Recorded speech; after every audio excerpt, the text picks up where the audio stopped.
मुझे पता है कि मेरा पार्टनर ना बिल्कुल भी ठीक नहीं है मेरे लिए, तभी भी ना मैं उसका साथ नहीं छोड़ पा रही हूँ, उससे दूर नहीं हो पा रही हूँ। ऐसे कमेंट्स ना बहुत सारे मुझे आते हैं। समझ में नहीं आता है मैम, हमें सब कुछ पता है कि मेरा पार्टनर जो है ना मेरी वैल्यू नहीं करता, रिस्पेक्ट नहीं करता, वो जैसे चाहिए ना वैसे गालियाँ मुझे देता है, तभी भी ना वो इंसान का साथ नहीं छोड़ पा रही हूँ, मैं उससे दूर नहीं हो पा रही हूँ। ये प्रॉब्लम सिर्फ आपकी नहीं है, पता है आपको, ये दुनिया में ना बहुत सारे लोग यही प्रॉब्लम से गूंज रहे हैं। उनको समझ में नहीं आ रहा है कि ये पार्टनर से दूर कैसे जाए। देखो, छोटी छोटी गलतियां, कमियां सब में होती है और सब गलतियां भी करते हैं, बट चीजें अगर समझ में ही नहीं आ रही है, हमें सब दिखाई पड़ रहा है कि वो इंसान ऐसा हमारे साथ कर रहा है, तभी भी दूर नहीं हो पा रहे हो। देखो, मैं ये नहीं बोल रही हूँ कि हर कोई इंसान ना एकदम परफेक्ट होता है, कोई भी नहीं है दुनिया में, किसी ना किसी के अंदर कुछ ना कुछ तो कमियां मिलेगी ही मिलेगी। बट जो इंसान के साथ अभी फिलहाल हो, उसके अंदर इतनी बड़ी बड़ी कमियां देखने के बाद भी आप वो इंसान से दूर नहीं हो पा रहे हो, तो मीन्स आप ना वो इंसान से इमोशनली बहुत ज़्यादा अटैच हो चुके हो। एक सजेशन देना चाहूँगी, आपको सब कुछ चीज़ें पता है कि वो इंसान सही नहीं है, वो फाइनेंशियली, फिजिकली, इमोशनली आपका यूज़ कर रहा है, तभी भी आप वो इंसान का साथ नहीं छोड़ पा रहे हो, वो इंसान से दूर नहीं हो पा रहे हो। तो पता है आपको ना, आज की ये वीडियो में मैं कुछ टिप्स नहीं देने वाली हूँ। मैं आज ये वीडियो में आपको कुछ गाइड नहीं करने वाली हूँ कि वो इंसान ऐसे कर रहा है तो आपको ऐसे करना है, बिल्कुल भी नहीं। आज ना आपको सिर्फ मैं ये चीज़ें बताऊंगी कि खुद के लिए ना आपको स्टैंड लेने की बहुत ज़्यादा ज़रूरत है। आपको सारी चीज़ें पता है कि वो इंसान सही नहीं है, वो यूज़ कर रहा है, रिलेशनशिप में फ्यूचर कुछ नहीं है वो इंसान के साथ, क्योंकि उसका बिहेवियर ऐसा है, वो अब भी इज्जत नहीं करता, अब भी रिस्पेक्ट नहीं दे रहा, वैल्यू नहीं कर रहा है, गालियाँ दे रहा है, तो आगे जाके क्या ही वो आपकी रिस्पेक्ट करेगा और इज्जत देगा। इसलिए बोल रही हूँ, अपने लिए स्टैंड लेना सीखो। जो डिसीजन आपको सही लगता है वो डिसीजन पे खरे उतरना सीखो, बहुत ज़्यादा ज़रूरी है। आप जो रिलेशनशिप में अभी फंसे हो ना, ये सही वक्त पे अगर आपने इस पे एक्शन नहीं लिया तो आप ना एक वक्त बाद रोते हुए ही रहोगे। आपको कुछ चीज़ें समझ में नहीं आएगी, सब ब्लैंक हो जाएगा आपकी आंखों के सामने। पता है क्या चीज़ कैसी हो रही है, आपको सब चीज़ें समझ में आ रही है कि सही क्या है, गलत क्या है, बट आप ना अभी फ़िलहाल आंखें बंद करके बैठे हो। आपको समझ में तो सब आ रहा है कि ये इंसान अच्छा नहीं है, ये ऐसा यूज़ कर रहा है, ये ऐसी गाली भी दे रहा है, मेरे लिए अच्छा नहीं है, फ्यूचर के लिए अच्छा नहीं है, और लॉन्ग टर्म तक ये इंसान के साथ रुकना भी सही नहीं है। सब चीज़ें आपको, मुझे पता है, समझ में आ रही है, बट वो इंसान से दूर होने के जो डिसीजन है ना, उस पर आप स्टैंड ही नहीं ले पा रहे हो, वो डिसीजन ले ही नहीं पा रहे हो, आप डिसाइड ही नहीं कर पा रहे हो। यही तो मिस्टेक होती है ना। बहुत सारे लोगों के कमेंट्स आते हैं, मैम हमें सब समझ में आता है, सब समझ में आता है, बट हमारे इमोशंस है ना, वो कंट्रोल में आते ही नहीं है। क्यों नहीं आते हैं बताओ मुझे, आप मुझे क्लियरली बताओ कि आप इमोशंस पे कंट्रोल क्यों नहीं कर पा रहे हो। अगर आपको सारी चीज़ें समझ में आ रही है कि वो इंसान सही नहीं है, वो अगर लाइफ में रहेगा तो लाइफ में सिर्फ रोना ही पड़ेगा, तो यहाँ पे आप क्यों अपने इमोशंस पे कंट्रोल नहीं कर पाओगी। चीज़ों पे ज़रा समझने की कोशिश करिए, बहुत ज़रूरी है। अगर आप अब भी चीज़ें समझ गए ना, तो आपको फ्यूचर को लेके ज़्यादा टेंशन नहीं रहेगी। देखो, अगर आपको लगता है कि आपके समझाने से वो पार्टनर समझ सकता है तो एक दो बार समझा लीजिए, लेकिन कई बार क्या होता है, रिलेशनशिप में तो है, वो आपसे भी रिलेशनशिप रख रहा है और आपके साथ ना 10 जनों से भी बात कर रहा है या कर रही है, ठीक है, और फिर आप अगर पूछो तो आपको जवाब ऐसे मिलता है, मैं तो तुमसे ही प्यार करता हूँ, बाकी लोगों से तो फ्लर्ट करता हूँ, सिर्फ उनसे कोई रिश्ता नहीं है। देखो, ये जो सेंटेंस होते हैं ना कि आपके साथ लॉयल नहीं होना, आपके साथ प्यार का एक दावा करना और संगी संग में 10-12 जनों से बात करना, इन द सेंस उनको वो हैबिट हो चुकी है, उनकी वो आदत हो चुकी है। इसी वजह से वो आपको इग्नोर करते हैं, आपको टाइम नहीं देते प्रॉपर, आपको जो रिस्पेक्ट मिलनी चाहिए, जो वैल्यू जो मिलने चाहिए, इसी वजह से वो दे नहीं पाते हैं। और आप क्या सोचते हो कि वो ऐसे बोलते हैं, ऐसा आपका दावा देते हैं, आपकी श्योरिटी ऐसी मिलती है आपको कि आपसे ही प्यार करते हैं और आपसे ही शादी करेंगे, कि शादी के बाद ये सब नॉर्मल हो जाएगा? वो इंसान को जो फ्लर्ट करने की आदत है 10-12 जनों से, वो क्या बंद हो जाएगी? जो इंसान को ऐसे फ्लर्ट करने की आदत होती है 10-12 जन और उनके लाइफ में होते हैं ना, तो वो इंसान कभी भी सुधर नहीं सकते, उनको वो आदत लगी रहती है। देखो, अभी तो आप कुछ कर पाओगे क्योंकि आप वो स्टेज पे पहुंचे नहीं हो, आपकी शादी हुई नहीं है, आप लॉन्ग टर्म तक सोच नहीं रही हो। फिलहाल आप ये चीज़ पे स्टैंड ले पाओगे। अगर शादी हो जाएगी ना, फिर आप कुछ भी नहीं कर पाओगे। फिर ये चीज़ को लेकर आपको रोते ही बैठना पड़ेगा। आपको तो सब चीज़ें पहले से ही पता है ना कि उनको 10-12 जनों से और जनों से बात करने की आदत है, उनको और जनों के साथ फ्लर्ट करने की आदत है। तो यहाँ पे ही आपको अपने लिए स्टैंड लेना बहुत ज़्यादा ज़रूरी है। अगर अभी आपने स्टैंड लिया ना, तो इन फ्यूचर आपको रोना नहीं पड़ेगा।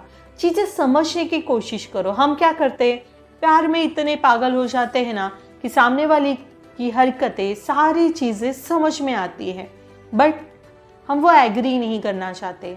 वो सही है, मेरे लिए सही है, वो मेरे से प्यार करता है या करती है, ऐसे सोच के ना हम वो इंसान के साथ ही रहना चालू कर देते हैं। फिर वो इग्नोर करे, गाली दे, रिस्पेक्ट ना करे, डिसवैल्यू करे, सब चल जाता है। बट ये लॉन्ग टर्म तक के लिए सोचोगे ना, फिर लॉन्ग टर्म तक आपका फ्यूचर कुछ नहीं रहेगा। वहाँ पे सिर्फ और सिर्फ आप डिप्रेशन, रोते हुए एक इंसान ऐसे ही पाओगे। अगर वो इंसान को 10 जगह मुंह मारेगा ना वो, फिर आप बोलोगे कि मैम उसका ना तो अफेयर चल रहा है किधर, और अभी मैं क्या करूँ, वो तो मेरी बात भी नहीं समझ रहा है, मुझे समझ भी नहीं रहा है। शादी के बाद फिर ऐसी कंडीशन हो जाओगी, वो मेरी बात कभी सुनता ही नहीं है, मैं हूँ नहीं हूँ कोई फ़र्क ही नहीं पड़ता है उसको, मेरा मैसेज आया नहीं आया कोई फ़र्क नहीं रहता है। दिन में मैं अगर कॉल ना करूँ तो कॉल का रिप्लाई तक नहीं आता है, या कॉल रिटर्न बैक में आने के चांसेस भी नहीं होते। समझ में नहीं आता है उनके लाइफ में मेरी वैल्यू है या नहीं है। अगर ऐसी सिचुएशन में है ना, तो समझ जाइए वो इंसान सच में आपके साथ लॉन्ग टर्म तक कमिटमेंट दे ही नहीं सकता है।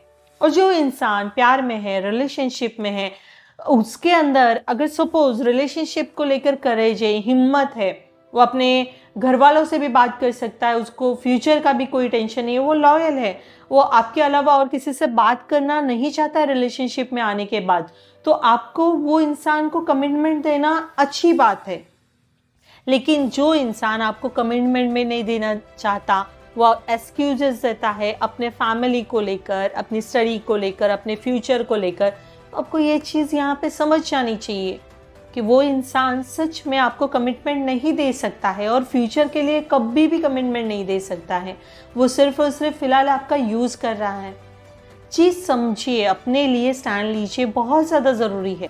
और देखो, जहाँ पे आप, मैं अभी क्यों बोल रही हूँ, आप शायद ना इमोशनली वो इंसान से अभी नॉर्मली अटैच हो चुके हो, लेकिन लंबे समय तक आप सोचोगे ना वो इंसान से इमोशनली अटैचमेंट के लिए, तो आप ब्रेक हो जाओगे। एक वक्त बाद आप टोटली टूट जाओगे, रोते हुए रह जाओगे, और फिर तभी आपके साथ कोई नहीं रहेगा। चीज़ समझने की कोशिश करो, और फिर वो सिचुएशन से बाहर निकलना आपके लिए इम्पॉसिबल हो जाएगा।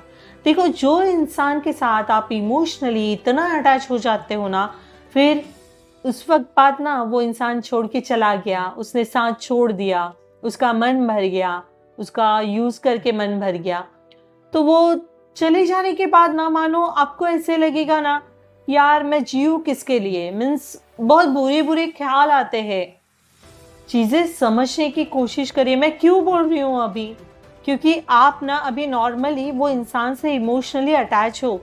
एक वक्त बाद, लंबे समय तक आप वो इंसान से इमोशनली अटैच होने के बाद आप टूटे हुए पाओगे। एक वक्त बाद, एक वक्त आता है, फिर आपके पास ना रोने के अलावा कुछ नहीं बचता। इसलिए वक्त रहते खुद को संभालिए।